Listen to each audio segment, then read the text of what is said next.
দেশের বাজারে আবারও বাড়ল স্বর্ণের দাম। সবথেকে ভালো মানের 22 ক্যারেট স্বর্ণের দাম ৬,৯০৫ টাকা বাড়িয়ে ২,০৯,১০০ টাকা নির্ধারণ করেছে বাংলাদেশ জুয়েলার্স সমিতি বাজুস, যা এতদিন ২,০২,১৯৫ টাকা নির্ধারণ করা ছিল। গতকাল এক বিজ্ঞপ্তিতে এ দাম নির্ধারণের তথ্য জানিয়েছে বাজুস।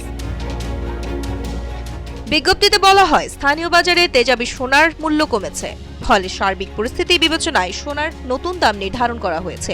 নতুন দাম অনুযায়ী 22 ক্যারেটের ১ ভরি বিক্রি হবে ২,০৯,১০০ টাকায়, ২১ ক্যারেট ১,৯৯,৫৯৪ টাকায়, ১৮ ক্যারেট ১,৭১,০৮৮ টাকায় এবং সনাতন পদ্ধতির সোনার ভরি বিক্রি হবে ১,৪২,৩০১ টাকায়।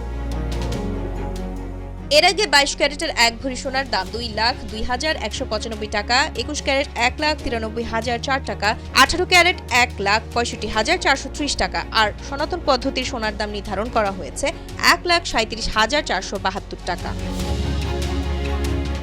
এদিকে সোনার দামের পাশাপাশি বেড়েছে রূপার দাম, ফলে 22 ক্যারেটের 1 ভরি রূপার দাম ৪,৯৮০ টাকা নির্ধারণ করা হয়েছে, যা পূর্বের দাম ছিল ৪,৬৫৮ টাকা। এছাড়াও ২১ ক্যারেট ৪,৭৪৭ টাকা, ১৮ ক্যারেট ৪,০৭১ টাকা এবং সনাতন পদ্ধতির রূপা বিক্রি হবে ৩,০৫৬ টাকায়। এর আগে ২১ ক্যারেটের প্রতি ভরি ৪,৪৪৫ টাকা, ১৮ ক্যারেটের প্রতি ভরি ৩,৮০৫ টাকা এবং সনাতন পদ্ধতির প্রতি ভরি রূপার দাম ২,৮৫৮ টাকা নির্ধারণ করা ছিল।